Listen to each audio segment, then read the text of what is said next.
me gustaría que nos cuente por qué la reflexión del día de hoy, el lavado de pies a los jubilados, etcétera, etcétera. El lavado de los pies fue en el día de ayer. Ayer. Es la celebración en la que recordamos a Jesús que en la última cena tiene este gesto tan contundente de hacer el trabajo de los esclavos, que era lavarle los pies a los invitados a una comida. Y en realidad, en ese gesto Jesús está abrazando toda la fragilidad humana, está abrazando mi propia vulnerabilidad, mi propia fragilidad y la de todas las personas. Entonces, todos los años, yo lo hice también ayer, a las 3 de la tarde estuve en la cárcel de Devoto lavando los pies a personas detenidas, en otras ocasiones lo hice en hospitales, hoy lo hice en el hogar Rawson, también de ancianos acá en la ciudad de Buenos Aires, y ayer a la tarde lo hicimos con jubilados, que es otro sector, los abuelos en realidad, no solo los jubilados. Sí. Los abuelos son un sector frágil en nuestra sociedad. Así que ese fue el mensaje. Lo que sucede es que yo ayer a la mañana había celebrado una misa, que era la misa crismal en la catedral, con un mensaje que es especialmente para los sacerdotes, porque es la misa en la que nosotros renovamos nuestras promesas sacerdotales. Y bueno, y mezclaron todo, mezclaron la homilía de la mañana con la homilía de la tarde de los jubilados, y por eso se dio así como una cierta confusión que no era la idea. La idea de ayer a la tarde era abrazar la vida frágil, la propia y la de los demás. Y en este momento, como sabemos que ya desde hace muchos años es un reclamo de nuestra sociedad tratar mejor a nuestros abuelos, ¿no? El Papa siempre dice, pueblo que se olvida las raíces no tiene futuro. Algunos han tomado su discurso como un discurso político. ¿Quisiera hacer algún tipo de aclaración? No, quizá, esto es lo que digo, a la mañana en la misa crismal, yo le decía a los sacerdotes que para tratarnos bien entre nosotros teníamos que darle el dominio político al corazón. Esa es una expresión de Francisco en su última encíclica, la encíclica Dilexit Nox, que es una encíclica referida al Sagrado Corazón de Jesús. Y dice que en los vínculos tenemos que darle la conducción de nuestros vínculos al corazón para empezar a tratarnos bien, para hacer fraternos entre nosotros. Así que ese fue el mensaje. Por eso digo, lo que ha habido acá como cierta confusión, pero nada más que eso. ¿No? Ok. Nos gustaría, si es posible, una bendición suya, algún tipo de mensaje de Pascua. Creo que su palabra puede llegar a ser muy importante, Jorge. Nosotros estamos por comenzar en unos minutos más el Vía Crucis de la ciudad, desde Bernardo Irigoyen y Avenida de Mayo, ¿no? Y el Vía Crucis es acompañar todas las realidades de dolor, las que tenemos cada uno de nosotros, las enfermedades, los problemas familiares, los problemas de nuestra sociedad, la situación económica, las injusticias, lo que cada uno vive, ¿no? Y entonces, de algún modo, nosotros creemos que Jesús abraza todo nuestro dolor, todo nuestro sufrimiento y carga nuestras cruces. Y yo creo que en ese sentido tenemos que animarnos a cargar las cruces de los hermanos, ¿no? Uno de los personajes que aparece en la Pasión es el Cireneo, este hombre del que no sabemos mucho, pero carga la cruz de Jesús y le hace un poco más fácil el camino. Creo que ese es un compromiso que tenemos que aprender a asumir todos. Y después llegar a la Pascua, ¿no? A veces nos quedamos demasiado en la cruz, en el dolor, en el sufrimiento. Nosotros tenemos la esperanza de que nuestras cruces tienen sentido porque Jesús resucitó. Nuestro Dios es un Dios vivo, un Dios que venció la muerte para siempre, y por eso nos decimos el domingo feliz de Pascua, ¿no? Entonces, yo invito a todos los argentinos a que ayudemos a cargar las cruces unos a otros. Hay cruces muy pesadas, todos las llevamos, tenemos que aprender a tratarnos bien, por eso esa frase de que podemos darle el dominio político al corazón, dejemos que el corazón conduzca. Los corazones, el suyo, el mío, el de todos, seguramente están heridos por un montón de cosas. Y si tengo en cuenta que el corazón del hermano también está así, nos vamos a aprender a tratar mejor. Así que ese puede ser un mensaje, y por supuesto siempre con la esperanza de estar mejor. Por eso creemos en la resurrección y por eso nos decimos felices Pascuas. Le agradezco infinitamente. Gracias, Jorge. A usted, Eduardo, gracias por llamar. Un abrazo grande. Arzobispo, un abrazo muy, muy grande. Gracias. El padre Manolo, siempre cuando o Navidad o Pascua, siempre es tan importante escuchar. ¿Qué tal, padre? ¿Qué tal, Eduardo? Mucho ¿Cómo gusto. estamos? ¿Bien? Muy bien, muy bien. Las enseñanzas del padre Manolo siempre son una clase, ¿no? Una clase práctica para entender un poco la historia y de lo que se habla, o en Pascua o en Navidad, ¿no? ¿Felices Pascuas o feliz Pascua? ¿Cómo se dice? Bueno, hubo un cuestionamiento ahí y la Real Academia de la Lengua Española emitió un tuit en el año 2018 diciendo que lo correcto es decir feliz Pascua, nosotros hablamos de paso de la muerte a la vida, que es lo que celebramos el domingo de resurrección. Incluso la Pascua judía es Pesaj, que es paso de la esclavitud de Egipto a la liberación para entrar en la tierra prometida. Por lo tanto, no se dice felices Pascuas, esto se emplea, la última expresión en España, ya que se habla de las Pascuas, la Navidad, el nacimiento de Jesús y también el paso a un año nuevo. Por eso son Pascuas en plural, pero la de resurrección es Pascua. Una por lo Pascua. tanto debemos decir feliz Pascua, es una sola. No lo digo yo, lo dijo la Real Academia de la Lengua Española. No, por supuesto, por supuesto. ¿Podemos contar cómo fueron esos últimos, no sé si 5 o 7 días de Jesús allí en Jerusalén, hasta el momento en que lo crucifican? Bueno, Jesús entra en Jerusalén y después el Domingo de Ramos, ¿no? Que es lo que celebramos. La gente grita, lo celebra, pero después esa misma gente va a decir, bueno, crucifíquenlo, ¿no? Por eso el clamor popular hay que discernir, a ver qué significa y en qué momentos se expresa. Por lo tanto, creo que esto es fundamental aclararlo. Y después hay un momento muy fuerte que es el Jueves Santo, cuando Jesús instituye el sacramento de la Eucaristía, instituye el sacramento del sacerdocio y da el mandamiento del amor. Cuando Él, reunido con los 12 para celebrar la Pascua, allí transforma... La última cena. La última cena. Eso fue el jueves a las 6, 7 de la tarde, más o menos, de Jerusalén. Exacto. Claro. Y allí estaban los 12, y estaba el que lo negó, Pedro, el traidor, y el traidor que lo vendió por 30 monedas, que era por lo cual se vendía un asno y un esclavo.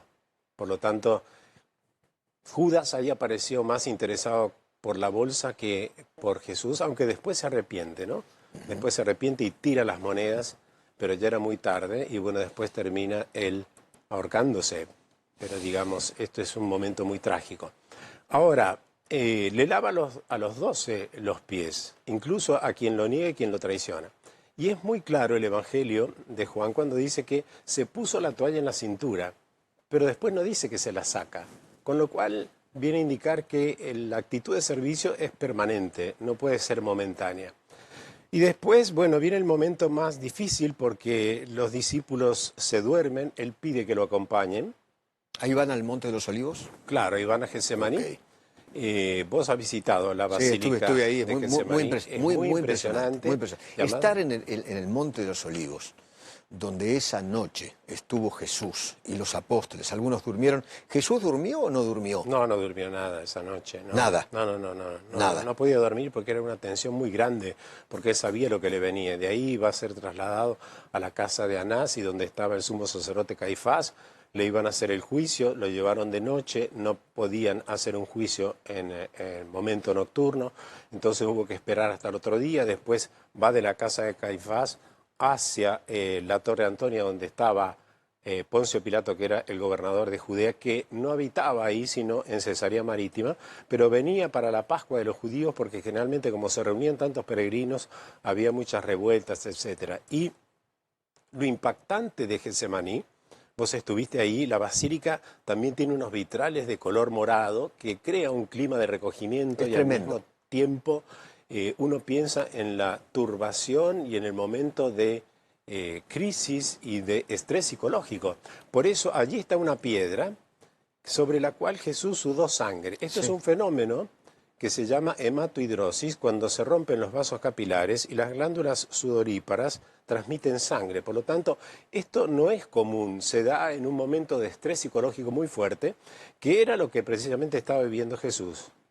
Y después de allí es trasladado a la casa de Anás, donde estaba el sumo sacerdote Caifás, que era el yerno de Anás, y comienzan a cuestionarlo, pero como no podían hacerle el juicio, lo tiraron a un pozo, que si uno va allí a Jerusalén, en la Basílica San Pedro en Garicantu, puede descubrir y también visitar el sitio donde estuvo Jesús.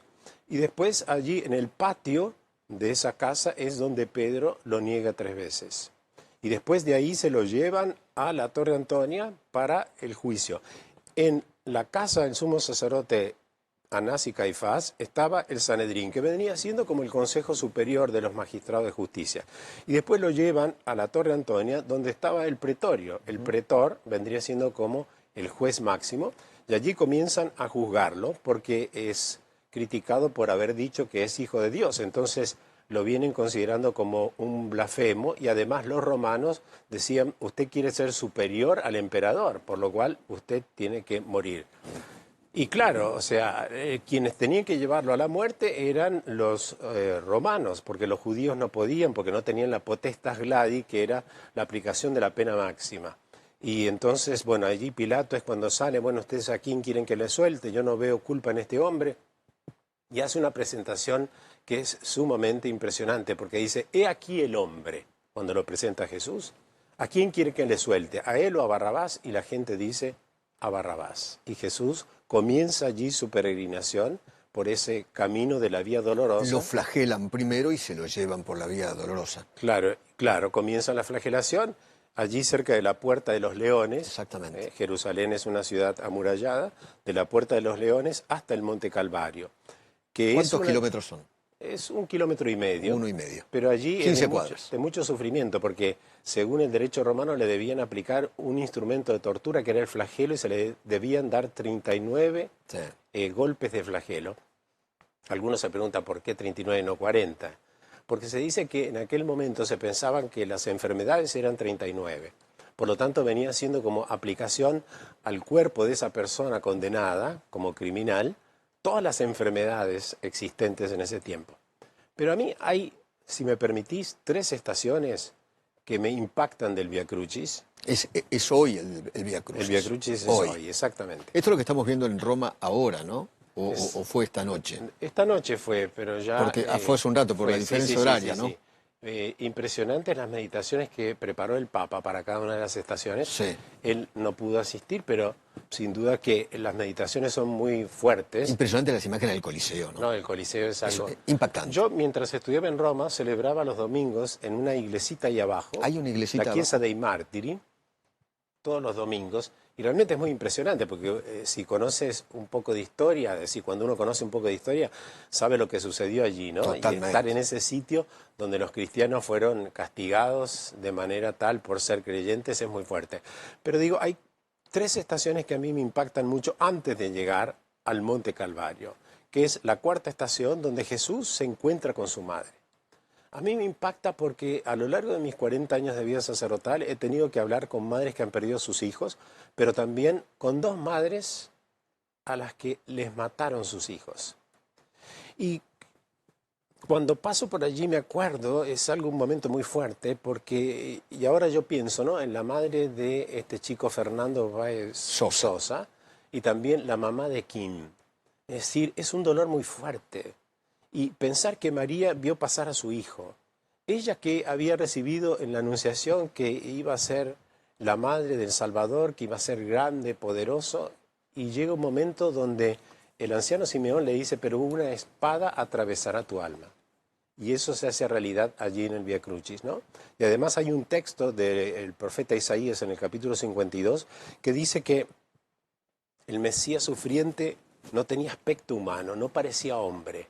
Y después era llevado como un cordero silencioso al matadero. Pensar que la madre, que lo ha dado a luz, lo ve ahora totalmente destrozado, porque el cuerpo de Jesús estaba prácticamente deshecho. Desgarrado. Primero por todo ese impacto psicológico, ese estrés del espíritu, del alma, porque allí fue la pasión del corazón en Getsemaní, y ve la madre a su hijo.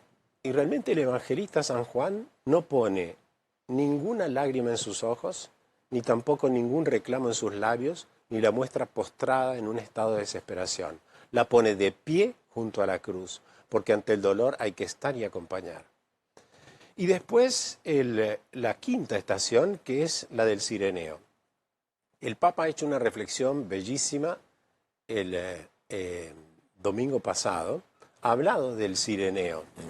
Y hay que recordar que en esta 5ª estación, Simón de Cirene venía del campo y uno de los soldados romanos le dice, tenés que acompañar a este que no da más con la cruz. Y entonces, una cruz, perdón, que no es una cruz. Exactamente. Sino que era la parte era de la arriba. Parte horizontal, llamada patibulum. Claro, ¿no? el patibulum. Que pesaba 30 kilos. Entonces Jesús ya no podía más. Y ahora este hombre toma la cruz, no por una opción personal, sino por obligación, pero carga la cruz. Y en la estación que el Papa preparó en la meditación del Vía Crucis, dice que hay que ser como Simón de Cirene, cargar parte de la historia en nuestros hombros de aquellos que sufren. Eso implica ser cireneo, ¿no? Y yo lo veo en la situación de la gente que está en la calle, que nosotros salimos todas las noches a distribuir viandas a gente en situación de la calle, que viven en la calle, duermen en la calle, no quieren ir a los hospedajes que ofrece el gobierno de la ciudad. Y entonces yo siempre les digo a los alumnos y a los chicos que me acompañan, les digo, tratemos de no estar mirando el reloj. Tenemos que ser cireneos porque la caridad no conoce horario. Y además, tal vez Simón de Cirene tenía otro plan, pero tuvo que acompañar a Jesús, ¿no? Y creo que ese tender la mano a alguien que no da más... Lo tuvo que hacer por orden de los romanos. Exactamente. No por convicción o porque él... No. Y lo importante, digo, de ser cireneos, ¿no? También dar la mano para que aquel que está postrado se pueda levantar y al mismo tiempo darle un abrazo, porque esas personas viven con dos situaciones muy difíciles. Yo les pregunto, ¿cómo estás? Y todos me dicen, solo y triste, soledad y tristeza, ¿no? Y les digo, bueno, démosle un abrazo a ese pobre que está maloliente, que está sucio, no importa, pero ese es Jesús.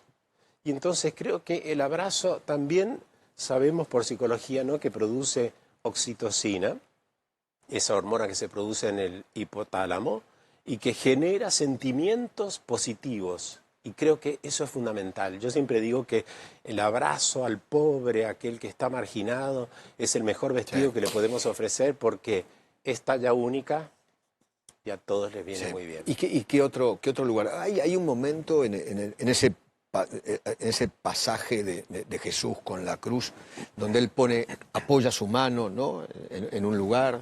No, es la Verónica. Ah, la Verónica. En la sexta estación. La cuarta se encuentra con la madre, la quinta el Cireneo, la sexta Verónica. Que es muy llamativo, ¿no? Está la marca del rostro, la mano. No de la mano, del rostro. Es del rostro. Claro. Okay.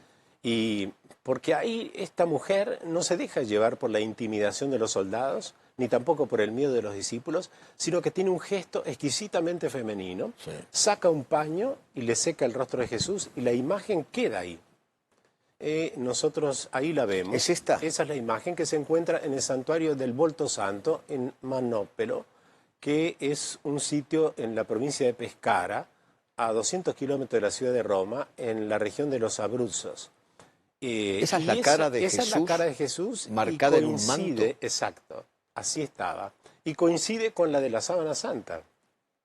O sea, ese gesto es propio de aquellos que buscan el rostro de Dios. No hay un salmo en la Sagrada Escritura, el Salmo 26, que dice, buscad mi rostro, tu rostro buscaré, Señor, no me escondas tu rostro, ¿no? El rostro es muy importante porque muestra una complejidad de realidades. De hecho, por ejemplo, en el Antiguo Testamento, en hebreo panim, rostro, aparece 2127 veces, pero en plural, porque no es un rostro, el rostro expresa muchas cosas. Y ahí está el rostro de Jesús y la Verónica con coraje cumple esa función, ¿no? Que en el fondo demuestra que ella era pura de corazón. En el Evangelio de Mateo, en el capítulo 5, versículo 8, dice que son bienaventurados los puros de corazón porque ellos verán a Dios, y creo que ese es el gesto que cumple ahí. Llegamos al momento de la crucifixión. Sí, que es el momento más dramático, más doloroso. Ahí está la entrada a la Basílica del Santo Sepulcro, que es la que estamos viendo nosotros. A la derecha está el monte. El monte, que es un monte que la gente piensa que es alto, que está dentro de la Basílica, mide 5 metros. Claro, obviamente. Pero fíjate que era una elevación de tierra. Una elevación, exacto. Que ahí te vi rezar también a vos cuando fuiste a Israel. Y fíjate que esa basílica tiene 2 puertas, pero lo que pasa es que ahí el sultán de Egipto y Siria, Saladino, en el siglo XI, dice, yo les voy a tapiar una puerta porque los cristianos los voy a liquidar. Es decir, no va a haber tantos cristianos, basta con una puerta y por ahí van a entrar. Ingresamos ahí, subimos al Monte Calvario. ¿Por qué no te parás y lo mostrás? Sí, porque es tan interesante, la historia es muy, muy impresionante. Hace un poquito más de un mes estuve ahí en ese lugar. Es realmente lo que uno siente, es indescriptible. Esta es la puerta que tapió Saladino. Porque dice, yo voy a terminar con los cristianos, va a ser necesario una puerta, no más. Y por aquí se ingresa, y ahí subimos al Monte Calvario, que es el lugar donde estuvo la cruz de Jesús. Donde está esa cúpula. Si lo podemos mostrar, sí. Y ahí es donde se clavó la cruz, estaba ya el palo vertical. Lo que hace Jesús es poner la parte horizontal, que es un momento muy dramático, claro, porque la crucifixión era el momento de mayor crueldad, y sobre todo porque allí Jesús ya llega prácticamente con su cuerpo destrozado, ¿no? Y entonces lo que pasa es que muere por asfixia. Hay un historiador judío del siglo I que dice que todos los crucificados morían por asfixia. Claro, porque fíjate vos que lo clavaban en el nervio medio, de manera tal que no se viniera para abajo, pero como ya tenía ahí una situación también fisiológica que se llama en un estado hipovolémico, donde tenía bajo volumen de sangre. Claro, había perdido sangre. Pensemos, el estrés psicológico, la hematohidrosis, más la flagelación, todo lo que eso significaba, y ahora llegar al momento de la cruz. Exactamente, aquí sabemos cómo por un statu quo, aquí son varias las iglesias que tienen el cuidado del lugar, que es la Iglesia Católica, la Iglesia Ortodoxa griega, los armenios, los sirios y los coptos.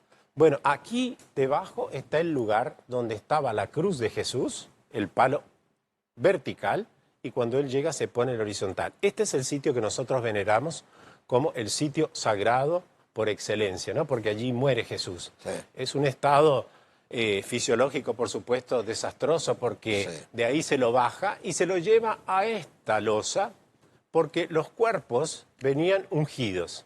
Y dice el texto del Evangelio que eran 100 libras de mirra y aloe. A los muertos se los perfumaba en su cuerpo, lo cual equivale a 30 kilos de perfume, una cosa exagerada. Esa piedra está en la planta baja, apenas en la entrada. ¿No? Justamente, cuando vos llegás justo enfrente. Justo te encontrás con esa piedra apenas cruzás el portón. Exactamente, exactamente. Y para ir al lugar donde lo crucificaron hay que subir toda una escalera. Una pequeña escalera aquí. Ahí te mandé, Pablo, el lugar donde está efectivamente. Mostrarla cuando quieras y se lo mostramos también al padre Manolo, ¿no?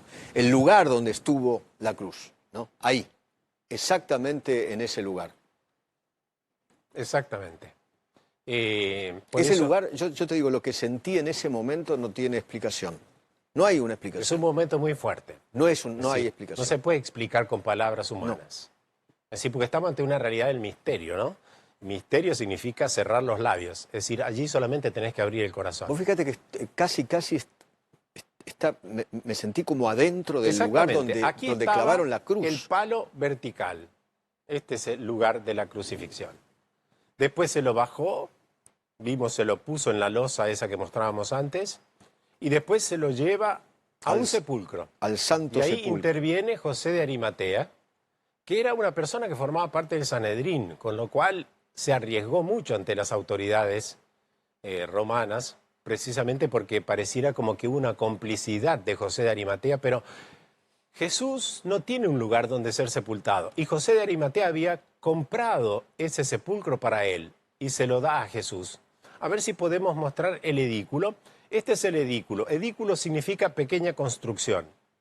Esto fue restaurado en el año 2017 gracias a la colaboración de la Universidad Tecnológica de Atenas y también con una gran colaboración de dinero de el rey de Jordania, que es islámico, es musulmán, pero tiene una gran veneración hacia Jesús. Por aquí se ingresa al sitio donde está el sepulcro. Esto forma parte de la Basílica del Santo Sepulcro, que luego del Edicto de Milán, en el año 313, cuando se permite la libertad religiosa, eso hace que Constantino el Grande envía a su madre Santa Elena, y Santa Elena le pide construir una basílica. Por supuesto que al principio esta se construye en el 326, se levanta, se tira abajo. Recordemos que hubo muchas invasiones, por lo cual lo que ahora se conserva no es la del 326. Y ahora podemos mostrar el sepulcro, el Santo Sepulcro, que es el que se encuentra aquí dentro. Sí. Bueno, Te mandé ven un aquí, video, Pablo. este es el Santo Sepulcro. Te mandé un video de ese lugar.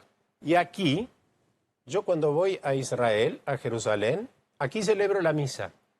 Viste que es un lugar muy pequeño. Muy pequeño, te tenés que agachar para poder entrar en ese lugar. Exactamente. Ahí en la foto parece un lugar enorme, pero la verdad es muy pequeño. Te tenés que agachar para entrar Sí, en sí, hay ese que lugar. agacharse. Sí, sí, sí. Hay que Una agacharse. puerta muy, muy pequeña. Y esto formaba parte de una roca. Claro. Precisamente, por ejemplo, si vos abrís este Mira, ícono, padre. te vas a dar cuenta. Ah, claro. Ponelo, mira, lo tenés ahí, mira, padre. Lo tenés en el wall. Sí. Esa es la filmación que pude hacer del interior del Santo Sepulcro. Exactamente. También, cuando uno se arrodilla y Bueno, se apoya es en impresionante. esa piedra, es indescriptible, no Y te digo, hay palabra. lo que experimenta uno como sacerdote, celebrar la misa en ese lugar donde estuvo Jesús sepultado, ¿no? Y bueno, lo importante y lo que celebramos nosotros es precisamente la resurrección. Por eso ahí vemos un sepulcro que está vacío, porque Jesús está vivo, ¿no? Claro. Y eso es lo que celebramos precisamente en la Pascua, el paso de la muerte a la vida. Sí, sí. Padre, la verdad nos volviste a dar una clase impresionante. La vez pasada, no me acuerdo hablando con quién, en ese viaje, ¿qué hizo Jesús desde que nació hasta los 33 años que terminó muriendo? Vivió la vida oculta. Porque mucho no se sabe. Incluso los evangelios tampoco lo dicen. ¿Qué ¿no? hacía cuando era chico? ¿Qué hacía cuando era adolescente? ¿Qué era de su vida? Bueno, lo sabemos cuando va al templo y discute con los doctores de la ley que se quedan impresionados por la sabiduría, ¿no? Y Ahí tenía además 12 años, se más pierde, o menos. Exactamente, y después María le dice, ¿pero dónde fuiste? Y bueno, yo me tengo que ocupar de las cosas de mi padre, ¿no? Le dice Jesús, con una respuesta también bastante irreconocible desde el punto de vista filial, materno, ¿no?